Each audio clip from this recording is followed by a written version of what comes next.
Bonjour et voici un tutoriel qui explique le fonctionnement général de Visual Basic avec Visual Studio Community 2017.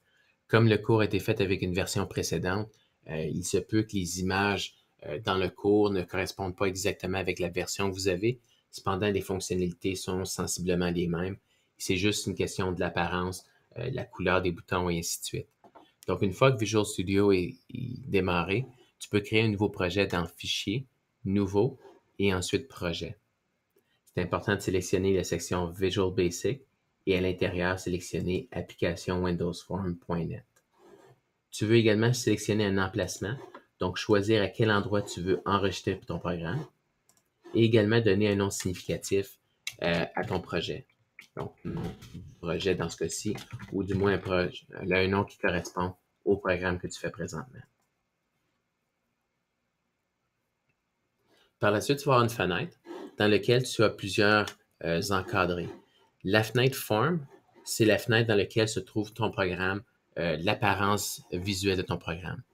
Tu as la boîte à outils, l'explorateur de solutions et la barre des propriétés.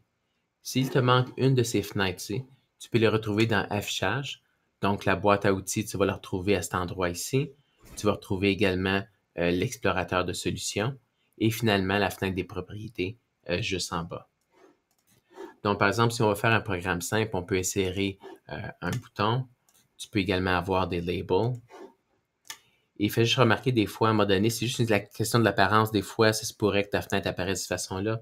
Fais juste ouvrir les différentes listes pour retrouver les objets dont tu as besoin.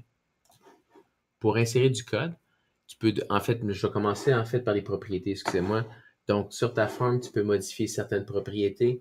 Les propriétés les plus intéressantes ici, c'est la propriété texte qui permet de modifier le contenu de ta fenêtre. Donc, si je regarde ici, j'écris bonjour, je remarque que mon label est écrit bonjour à l'intérieur. Il y a des propriétés également font. Lorsque tu as un petit plus, tu peux cliquer dessus pour ouvrir les composantes ou des fois, tu vas voir les trois petits points qui te permettent d'ouvrir une fenêtre qui va te permettre de personnaliser les différentes propriétés de ton objet. Même chose pour le bouton. Donc, le bouton également, tu as certaines propriétés qui te permettent de modifier son contenu, les différentes propriétés qui correspondent. Et encore là, une propriété texte, propriété font, on la retrouve également ici. Une des choses importantes également, c'est de bien comprendre que chaque objet a un nom. Donc, par défaut, un bouton s'appelle button 1. Ici, je créerais un deuxième bouton, il s'appellerait button 2, button 3, et ainsi de suite. C'est important de renommer ces objets-là. Donc, par exemple, dans le cours, tout dépendant de quelle activité, on va justement vous inviter à renommer les objets de façon significative. Donc, mon bouton ou avec un nom significatif. Même chose pour les labels. On va renommer le label avec un nom significatif qui correspond à ce qu'il doit correspondre à ce qu'il doit faire. Pour insérer du code, donc si je double-clique sur une des composantes, je vais avoir une deuxième fenêtre. Je peux passer de la fenêtre design où j'étais vers la fenêtre de code qui est reliée à mon objet ici. Donc, si je regarde, puis je vais aller peut-être un peu plus loin, puis ça se peut que dans le cours, il n'est pas mentionné, mais si je vais dans événements ici, je vais remarquer justement que j'ai l'événement onClick. Donc, lorsque je clique sur le bouton, ça va exécuter le code qui se retrouve ici. Puis on voit bien ici le nom de mon bouton. Ensuite, clic. Et tous ces éléments-là se font automatiquement. Lorsque je double-clique dessus, il s'en va créer et générer automatiquement ces éléments-là.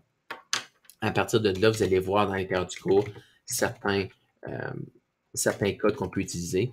Et ce que vous retrouvez dans le cours va être exactement la même chose. Je pourrais écrire mon message. Et ainsi de suite. Lorsqu'on veut démarrer le programme, donc on a le bouton ici pour démarrer. Donc, on va avoir une exécution de mon projet. Donc, on va voir ici la fenêtre apparaître. Et lorsque je clique sur le bouton, il va exécuter le code qui correspond et qui affiche le message, ça fonctionne à l'intérieur. Pour fermer le programme, je peux le fermer ici ou fermer avec le bouton arrêt. C'est important d'enregistrer ton projet. L'enregistrement se fait de plusieurs façons. Je vous recommande de sélectionner le bouton Tout enregistrer, car le bouton Enregistrer va seulement enregistrer la fenêtre en cours. Lorsque tu veux enregistrer l'ensemble de ton projet. Donc, tu peux le faire à partir d'ici, enregistrer dessous. ou sinon dans Fichier, on retrouve également la même option ici, Enregistrer tout.